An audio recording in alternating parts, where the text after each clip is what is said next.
우리 같이 말씀 읽자.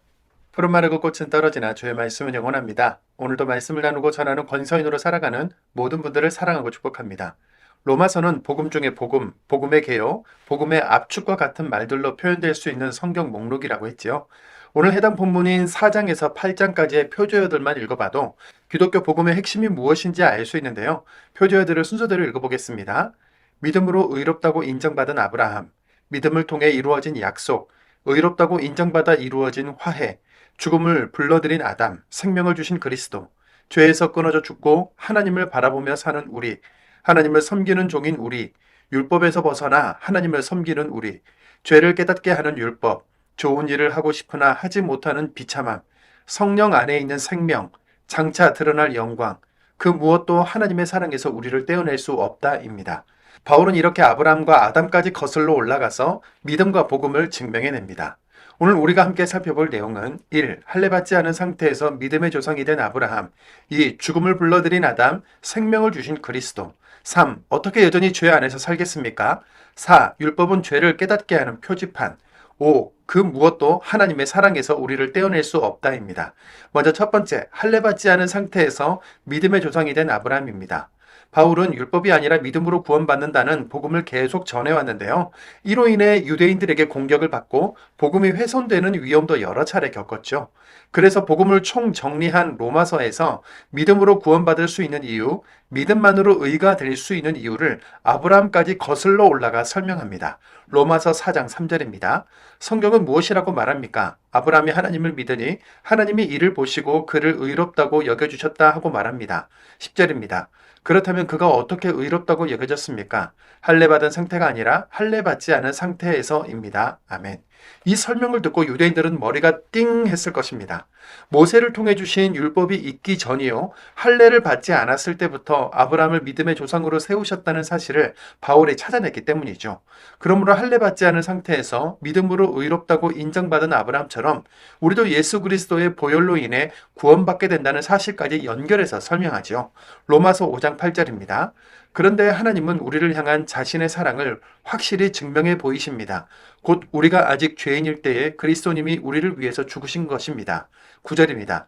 이제 우리가 그리스도님의 피로 의롭다고 인정받았으니 그리스도님을 통해 노여움에서 벗어나 구원받을 것은 더더욱 확실합니다. 아멘. 두 번째, 죽음을 불러들인 아담, 생명을 주신 그리스도입니다. 바울은 아브라함에서 그치지 않고 아담까지 거슬러 올라가는데요. 인류의 대표인 첫사람 아담은 하나님께서 금하신 선악과를 먹고 이 불순종의 죄로 인해 사망, 즉 죽음을 이 땅에 불러들였지만 예수 그리스도는 다시 한번 인류의 대표로서 십자가의 죽음이라는 순종을 통해 이 땅에 생명을 전해주셨다는 놀라운 신학적 논리를 설명합니다. 말씀으로 확인하겠습니다. 로마서 5장 17절입니다. 한 사람의 범죄로 죽음이 그 한 사람을 통해 지배권을 누렸습니다. 그러나 은혜와 의로움이라는 선물을 넘쳐나게 받은 사람들은 한 번 예수 그리스도님을 통해 더더욱 생명을 누리며 다스릴 것입니다. 아멘. 세 번째, 어떻게 여전히 죄 안에서 살겠습니까? 입니다.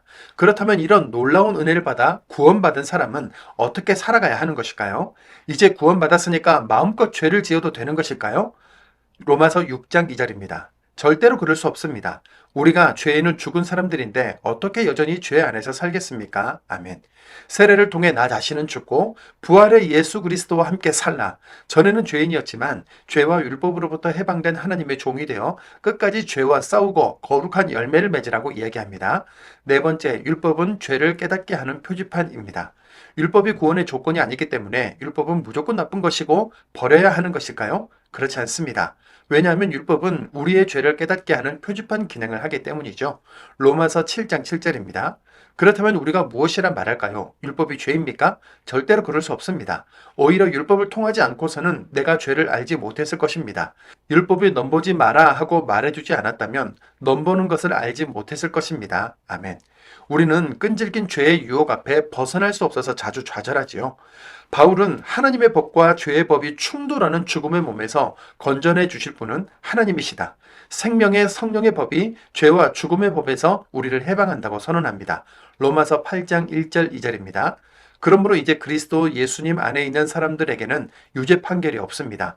그리스도 예수님 안에서 생명을 주시는 성령님의 법이 죄와 죽음의 법에서 그대를 자유롭게 해주었기 때문입니다. 아멘. 다섯 번째, 그 무엇도 하나님의 사랑에서 우리를 떼어낼 수 없다입니다. 오늘 본문 중에 로마서 8장은 구석구석 꼼꼼하게 읽어보시기를 권해드립니다. 우리에게 하나님을 아빠, 아버지라고 부를 수 있도록 자녀의 권세를 주셨다는 내용, 그리스도와 공동 상속자다, 영광을 누리기 위해 고난도 함께 받으라는 내용들이 기록되어 있기 때문입니다. 복음의 이유, 복음의 결론은 하나님이 우리를 이처럼 사랑하사 독생자 예수 그리스도를 주셨고 이를 믿는 사람마다 영원한 생명을 얻게 하신다는 것이죠. 그 무엇도 하나님의 사랑으로부터 우리를 떼어낼 수 없다는 것입니다. 로마서 8장 35절입니다. 누가 우리를 그리스도님의 사랑에서 떼어낼 수 있겠습니까? 고난이나 옥죄미나 박해나 굶주림이나 헐벗음이나 위험이나 칼입니까? 39절입니다.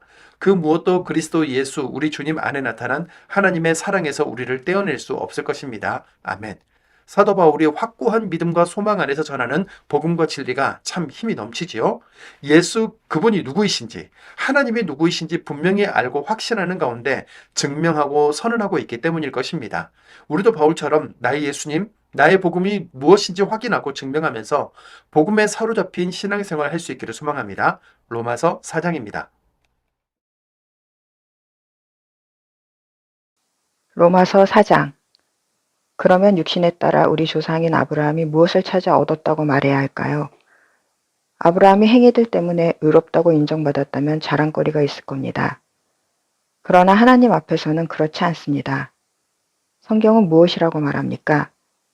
아브라함이 하나님을 믿으니 하나님이 이를 보시고 그를 의롭다고 여겨주셨다 하고 말합니다. 일을 하는 사람에게는 품값이 은혜로 받는 것이 아니라 마땅히 받아야 하는 것으로 여겨집니다. 그러나 일을 하지 않으면서도 불경건한 사람을 의롭다고 인정해 주시는 분을 믿는 사람에게는 그의 믿음이 의로움으로 여겨집니다. 행위들과 무관하게 하나님이 의롭다고 여겨주시는 그 사람의 복을 두고서 다윗도 꼭 그렇게 말합니다. 복이 있다네 불법을 용서받은 사람, 또 죄가 가려진 사람은, 복이 있다네 주님이 그 죄를 절대로 따지지 않을 사람은. 그러면 이런 복은 할례받은 사람한테만 주시는 것입니까? 할례받지 않은 사람한테도 주시는 것입니까? 우리가 이렇게 말하잖아요. 그 믿음을 보시고 아브라함을 의롭다고 여겨주셨다. 그렇다면 그가 어떻게 의롭다고 여겨졌습니까? 할례받은 상태에서입니까? 할례받지 않은 상태에서입니까? 할례받은 상태가 아니라 할례받지 않은 상태에서입니다. 아브라함이 할례를 징표로 받았는데 그것은 할례받지 않은 상태에서 믿음으로 의롭다고 여김받는 것을 인증하는 것입니다. 할례받지 않은 채로 믿는 모든 사람의 조상이 되도록 한 것이지요. 그리하여 그들도 의롭다고 여겨지도록 한 것입니다. 또 아브라함은 할례받은 사람들의 조상이기도 합니다. 곧 할례만 받는 것이 아니라 우리 조상 아브라함이 할례받지 않은 상태에서 남긴 믿음의 발자국을 따라가기도 하는 사람들의 조상이 되었습니다. 아브라함이나 그의 후손에게 그가 세상의 상속자가 될 것이라 하신 약속은 율법을 통해서가 아니라 믿음의 의를 통해서 온 것입니다. 율법에 속한 사람들이 상속자라면 믿음은 허울뿐인 것이 되고 약속은 의미가 없어질 테니까요. 율법은 노여움을 불러일으키기 때문에 그렇습니다. 그러나 율법이 없는 곳에는 어길 일도 없습니다. 이런 까닭에 이 약속은 믿음의 기초를 둔 것입니다. 그래야 이것이 은혜가 되고 그 약속은 모든 후손에게 유효하게 됩니다. 율법에 속한 사람뿐만 아니라 아브라함의 믿음을 따르는 사람에게도 말입니다. 아브라함은 우리 모두의 조상입니다. 이것은 성경에 이렇게 적혀 있는 대로입니다. 내가 너를 많은 민족의 조상으로 세웠다. 아브라함은 그가 믿은 하나님 앞에서 정말로 우리 조상입니다. 하나님은 죽은 사람들을 살리시며 없는 것들을 있는 것들처럼 불러내시는 분입니다. 아브라함은 아무런 희망이 안 보이는데도 희망을 품고 믿어서 많은 민족의 조상이 되었습니다. 너의 후손이 이와 같을 것이다 하고 말씀하신 대로입니다. 또한 아브라함은 믿음이 약해지지 않았습니다. 100살 가까이 되어 자기 몸이 사실 이미 죽어 있고 사라의 자궁 또한 죽은 것을 잘 알고 있었는데도 말이지요.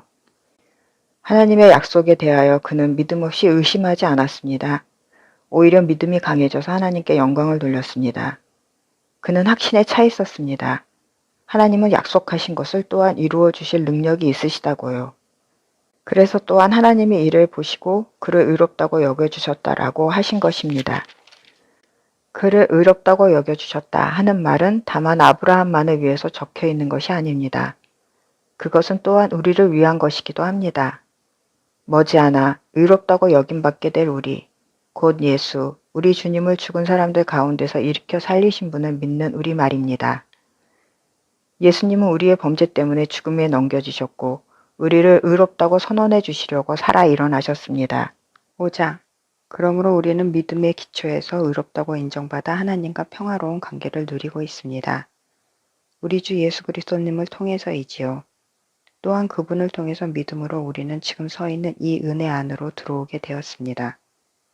그리고 하나님의 영광에 참여하리라는 희망을 품고 자랑스러워합니다. 그뿐만 아니라 우리는 큰 어려움들을 자랑스러워합니다. 우리가 알기 때문입니다. 큰 어려움 가운데 견디는 힘이 생긴다는 것을요. 또 견디다 보면 굳세지고 굳세지다 보면 희망이 생긴다는 것을요. 희망은 우리의 기대를 저버리지 않습니다. 우리에게 주신 성령님을 통해 하나님의 사랑이 우리 마음에 쏟아 부어졌기 때문입니다. 우리가 아직 무력할 때에 그리스도님이 때맞춰 불경건한 사람들을 위해 죽으셨습니다. 옳은 사람을 위해서라고 해도 죽겠다고 나서는 사람은 거의 없습니다. 훌륭한 사람을 위해서는 어쩌면 누군가 용감히 죽겠다고 나설지도 모릅니다. 그런데 하나님은 우리를 향한 자신의 사랑을 확실히 증명해 보이십니다. 곧 우리가 아직 죄인일 때 그리스도님이 우리를 위해서 죽으신 것입니다. 이제 우리가 그리스도님의 피로 의롭다고 인정받았으니 그리스도님을 통해 노여움에서 벗어나 구원받을 것은 더더욱 확실합니다. 우리가 원수일 때에도 하나님의 아들의 죽으심을 통해서 하나님과 화해하게 되었습니다. 그렇다면 더더욱 확실하게 우리가 화해한 사람들로서 그리스도님의 생명을 힘입어 구원받게 될 것이기 때문입니다. 그뿐만 아닙니다. 우리는 우리 주 예수 그리스도님을 통해서 하나님을 자랑합니다. 이제 우리는 그분을 통해서 하나님과 화해를 누리게 되었습니다. 그러니까 이렇게 된 겁니다. 한 사람을 통해 죄가 세상에 들어왔고 그 죄를 통해 죽음도 들어왔습니다. 이와 같이 모든 사람에게 죽음이 미치게 되었습니다. 모든 사람이 죄를 지었기 때문이지요. 율법이 주어지기 전에도 죄가 세상에 있었습니다. 하지만 율법이 없으면 죄가 죄로 여겨지지 않습니다. 그러나 아담으로부터 모세에 이르기까지 죽음이 사람들을 지배했습니다. 아담이 범한 죄에 견줄 만한 죄를 짓지 않은 사람들까지도요. 아담은 장차 오실 분을 예시하는 하나님의 유형입니다. 그러나 은혜의 선물이 가져온 결과는 범죄의 결과와는 완전히 다릅니다. 한 사람의 범죄로 많은 사람이 죽었습니다. 그렇지만 하나님의 은혜와 한 분 예수 그리스도님의 은혜로 주신 선물은 많은 사람들에게 더더욱 넘쳐났습니다. 그 선물의 효력은 죄 지은 한 사람 때문에 생긴 결과와 전혀 같지 않습니다. 사실 한 번의 범죄 뒤에 나온 심판은 유죄 판결로 이어졌습니다. 그렇지만 많은 범죄 뒤에 나온 은혜의 선물은 무죄 판결로 이어졌습니다. 한 사람의 범죄로 죽음이 그 한 사람을 통해 지배권을 누렸습니다. 그러나 은혜와 의로움이라는 선물을 넘쳐나게 받은 사람들은 한 분 예수 그리스도님을 통해 더더욱 생명을 누리며 다스릴 것입니다. 그러므로 하나의 범죄로 모든 사람에게 유죄 판결이 내려진 것처럼 하나의 의로운 행동으로 모든 사람에게 생명으로 이끄는 무죄 선언이 내려졌습니다. 한 사람이 순종하지 않아서 많은 사람이 죄인이 된 것처럼 한 분이 순종하신 덕분에 많은 사람이 의롭다고 판결받은 사람이 될 것입니다. 율법이 끼어들어서 범죄가 늘어났습니다. 그러나 죄가 늘어난 것에 은혜가 넘쳐났습니다. 죄가 죽음을 내세워 지배했듯이 은혜도 의를 통해서 다스려지는 것입니다. 그리하여 예수 그리스도 우리 주님을 통해서 영원한 생명에 이르게 하려는 것입니다. 6장. 그러면 우리가 무슨 말을 하겠습니까?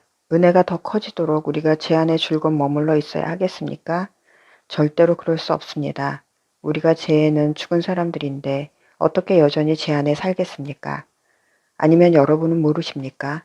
세례를 받아 그리스도 예수님 안에 들어가 있게 된 우리가 세례를 받아 그분의 죽음 안으로 들어갔다는 것을요. 우리는 세례를 통해서 그 죽음 안으로 들어가 그분과 함께 묻혔습니다. 그래서 그리스도님이 아버지의 영광을 힘입어 죽은 사람들 가운데서 일으킴받아 살아나신 것처럼 우리 자신들도 새 생명 속에 살아가게 되었습니다. 우리가 그분의 죽으심에 동참하여 그분과 같은 존재가 되었다면 그분의 부활하심에도 동참하여 그분과 같은 존재가 될 것입니다. 이것을 우리가 알고 있습니다. 곧 우리의 옛사람이 그리스도님과 함께 십자가에 못 박힌 것은 죄의 몸이 없어지게 하려는 것입니다. 그리하여 더는 우리가 죄를 섬기는 종이 되지 않게 하려는 것입니다. 왜냐하면 죽은 사람이 의롭다고 판결을 받고 죄에서 풀려나 있기 때문입니다. 그러나 우리가 그리스도님과 함께 죽었다면 그분과 함께 살기도 할 것이라고 믿습니다. 우리가 알다시피 그리스도님은 죽은 사람들 가운데서 일으킴받아 살아나신 뒤에 다시는 죽지 않으십니다.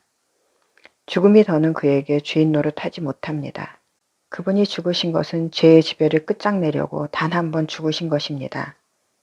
그분이 사시는 것은 하나님을 바라보며 계속 살아가시는 것입니다. 이와 같이 여러분 자신들도 여러분이 죽어서 죄의 지배를 끝장냈고 그리스도 예수님 안에서 하나님을 바라보며 살아간다고 여기십시오. 그러므로 제가 여러분의 죽음을 몸 안에서 지배하지 못하게 하여 그 몸의 욕망에 굴복하지 않도록 해야 합니다. 여러분 몸의 각 부분을 불의의 무기로 쓰이도록 죄에게 바치지 마십시오.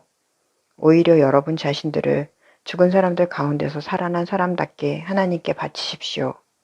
여러분 몸의 각 부분을 의의 무기로 쓰이도록 하나님께 바치십시오. 정말이지 제가 여러분의 주인 행세를 하지 못할 겁니다. 여러분은 율법 아래에 있지 않고 은혜 아래에 있기 때문입니다. 그러면 어떻게 말해야 하겠습니까? 우리가 율법 아래에 있지 않고 은혜 아래에 있으므로 죄를 지어야 하겠습니까? 절대로 그럴 수 없습니다. 여러분은 알지 못하십니까? 누군가에게 여러분 자신들을 종으로 바쳐서 그를 따르면 여러분은 여러분이 따르는 그 사람의 종이 되는 것이 아닙니까? 죄의 종이 되어 죽음에 이르거나 순종의 종이 되어 의에 이르거나 하는 것 아닙니까? 그러나 하나님께 감사드립니다. 여러분이 한때는 죄의 종이었지만 이제는 전에 받은 가르침의 본을 쫓아 마음으로 순종하게 되었습니다. 죄에서 벗어나 자유를 얻고 의를 섬기는 종이 되었습니다. 여러분이 제대로 이해하지 못할까봐 사람들이 흔히 말하는 대로 말합니다. 여러분은 몸의 각 부분을 더러움과 불법을 섬기는 종으로 바쳐서 점점 더한 불법에 이르렀습니다.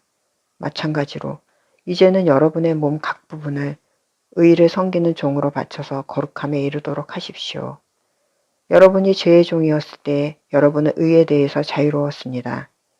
그래서 여러분이 그때 무슨 열매를 거둬들였습니까? 그때 저지른 짓들을 이제는 여러분이 창피합니다. 그 끝은 죽음이니까요. 그러나 이제 여러분은 죄에서 벗어나 자유롭게 되었고 하나님을 섬기는 종이 되었습니다. 그래서 여러분이 거룩함이라는 열매를 맺게 되었습니다. 그 끝은 영원한 생명입니다. 죄의 품값은 죽음이고 하나님의 은혜의 선물은 그리스도 예수, 우리 주님 안에서 누리는 영원한 생명입니다. 7장. 여러분은 이것을 모르십니까? 형제자매 여러분, 나는 율법을 알고 계시는 분들에게 말씀드립니다. 율법은 사람이 살아있는 동안에만 그 사람의 주인이 되지 않나요? 결혼한 여자는 남편이 살아있는 동안은 그 남편에게 율법으로 매어 있습니다.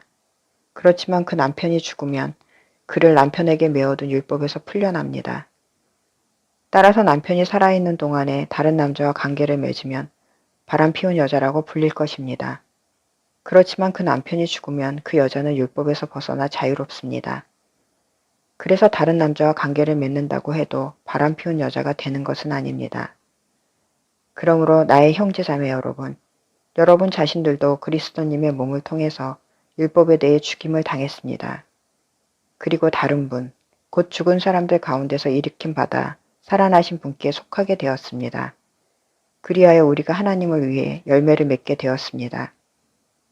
우리가 몸뚱이 안에 있을 때는 율법을 통해 일어나는 죄의 욕망이 우리의 몸 각 부분에서 활동하고 있었습니다. 그리하여 우리가 죽음에 이르는 열매를 맺게 했습니다. 그러나 이제 우리는 율법에서 풀려났습니다. 우리가 얽매였던 율법에 대해 죽음으로써 말입니다. 그리하여 우리는 종노릇하되 성령님의 새로운 방식으로 하지 글자로 된 율법의 낡은 방식으로 하지 않습니다. 그렇다면 우리가 무엇이라고 말할까요? 율법이 죄입니까? 절대로 그럴 수는 없습니다. 오히려 율법을 통하지 않고서는 내가 죄를 알지 못했을 것입니다.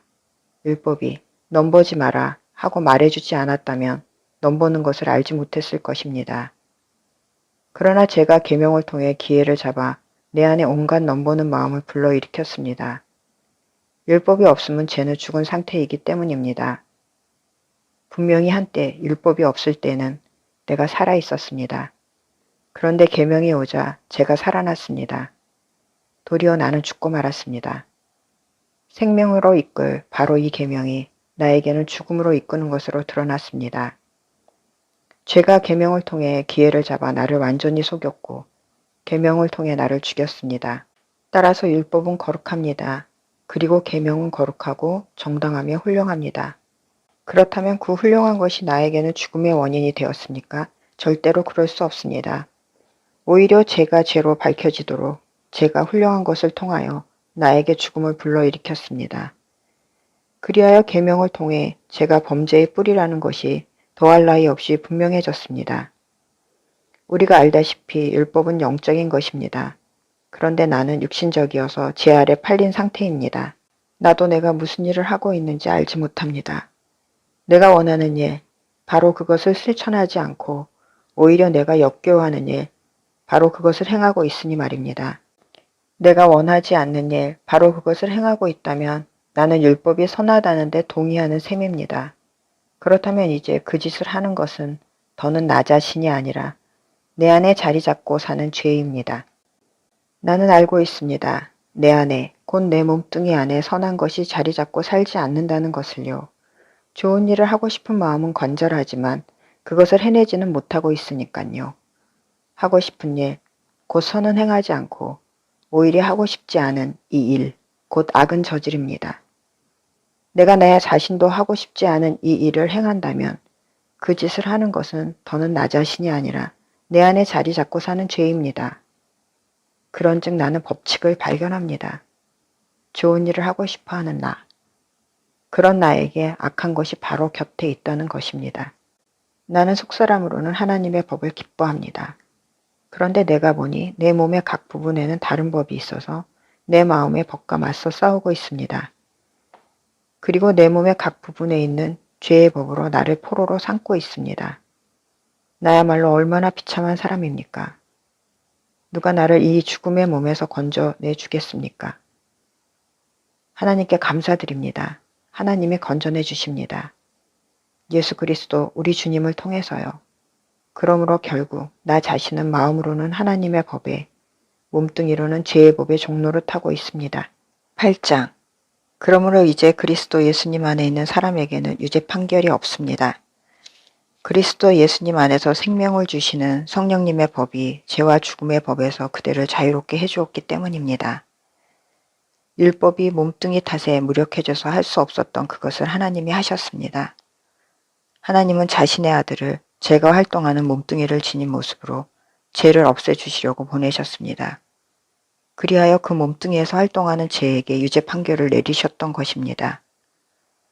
몸뚱이를 따르지 않고 성령님을 따라 살아가는 우리 가운데서 율법이 규정하는 일이 이루어지도록 하시려는 것이었습니다. 몸뚱이를 따라 사는 사람들은 몸뚱이의 일들에, 성령님을 따라 사는 사람들은 성령님의 일들에 마음을 둡니다. 몸뚱이에 마음을 두는 삶은 죽음을 가져오고 성령님께 마음을 두는 삶은 생명과 평화를 가져옵니다. 몸뚱이에 마음을 두는 것은 하나님의 맞서 원수가 되는 일이기 때문입니다.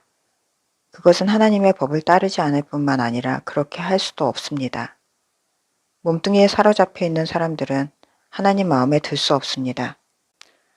그런데 여러분은 몸뚱이에 사로잡혀 있지 않고 성령님 안에 있습니다.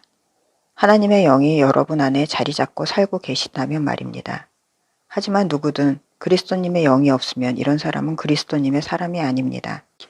그리스도님이 여러분 안에 계시면 비록 몸은 죄 때문에 죽은 것이지만 영은 의를 통해 생명을 누립니다. 죽은 사람들 가운데서 예수님을 일으켜 살리신 분의 영이 여러분 안에 자리 잡고 산다고 합시다. 그러면 죽은 사람들 가운데서 그리스도님을 일으켜 살리신 분이 여러분의 죽을 몸도 살려주실 것입니다. 여러분 안에 자리 잡고 사시는 바로 그 성령님을 통해서요. 그러므로 형제자매 여러분, 우리는 빚진 사람들이지만 그렇다고 몸뚱이에 빚을 져서 몸뚱이를 따라 살아가야 할 사람들은 아닙니다. 여러분이 몸뚱이를 따라 살아간다면 죽게 될 것이지만 성령님을 힘입어 몸의 못된 행실들을 죽이면 살 것이기 때문입니다. 누구든 하나님의 영에 이끌려가는 사람들, 이런 사람들은 하나님의 아들, 딸입니다. 여러분이 받은 것은 다시 두려움에 떨게 하는 종살이의 영이 아닙니다. 오히려 여러분이 받은 것은 아들, 딸로 삼으시는 영입니다. 그 영을 힘입어 우리는 아빠, 곧 아버지 하고 외칩니다. 그 영이 친히 우리 영과 함께 우리가 하나님의 자녀라는 사실을 증언하십니다. 자녀들이면 상속자들이기도 합니다. 우리는 하나님의 상속자들이면서 그리스도님과 공동 상속자들입니다. 참으로 우리가 영광을 함께 누리기 위해 고난도 함께 받는다면 말입니다. 내가 생각하기에 사실 지금 이때의 고난은 장차 우리에게 나타날 영광에 견주면 아무것도 아닙니다. 창조물은 하나님의 아들, 딸들이 나타나는 것을 애타게 기다리고 있기 때문입니다. 허무하게 사라질 처지 아래로 창조물이 굴복하게 된 것은 스스로 원해서가 아니라 굴복하게 하신 분 때문이었습니다. 그래도 창조물은 희망 속에 있었습니다. 그 희망은 창조물 스스로 썩어짐의 종살이에서 자유로워져서 하나님의 자녀들이 누릴 영광스러운 자유 속으로 들어가는 것입니다. 우리가 알다시피 창조물 전체가 지금까지 함께 신음하며 아이 낳는 고통을 함께 겪고 있습니다. 그뿐 아니라 성령님을 첫 연매로 받은 우리 자신들도 마찬가지입니다. 우리 자신들조차도 속으로 신음하며 하나님의 아들, 딸로 입양되기를 애타게 기다리고 있습니다. 곧 우리 몸을 죄에서 완전히 풀어주시기를 말입니다. 이 희망을 위해서 우리는 구원받았기 때문입니다. 보이는 희망은 희망이 아닙니다. 보고 있는 것을 누가 희망합니까? 우리는 아직 보지 못한 것을 희망하므로 견디면서 애타게 기다리고 있는 것입니다. 마찬가지로 성령님도 나약한 우리를 도와주십니다. 무엇을 두고 마땅히 어떻게 기도해야 할지 우리는 알지 못하기 때문입니다. 그러나 성령님이 친히 말로는 표현할 수 없는 탄식을 하시면서 우리를 위해 대신 간청해 주십니다. 마음을 자세히 살펴보는 분은 성령님의 생각이 무엇인지 아십니다. 하나님의 뜻에 맞게 성령님이 성도들을 위해서 대신 간청하고 계시기 때문입니다. 우리가 알다시피 하나님을 사랑하는 사람들에게는 모든 것이 한데 어우러져 좋은 결과를 이룹니다. 곧 하나님이 미리 정해두신 계획대로 부르심을 받은 사람들에게는요.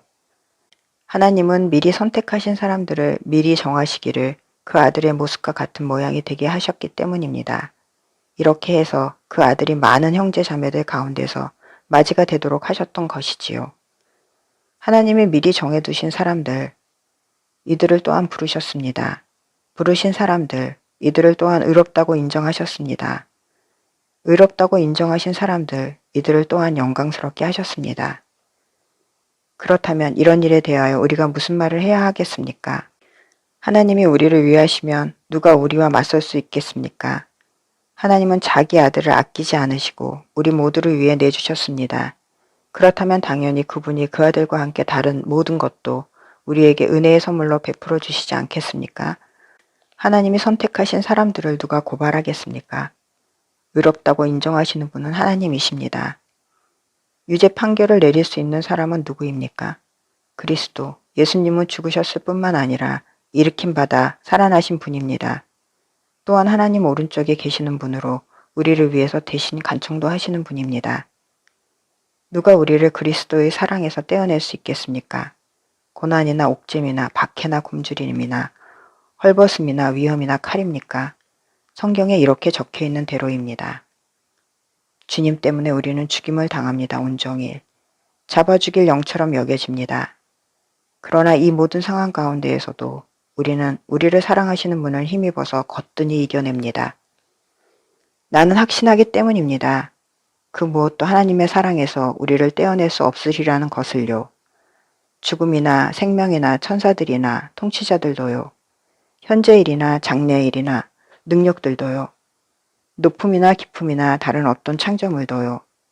그 무엇도 그리스도 예수 우리 주님 안에 나타난 하나님의 사랑에서 우리를 떼어낼 수 없을 것입니다. 아멘.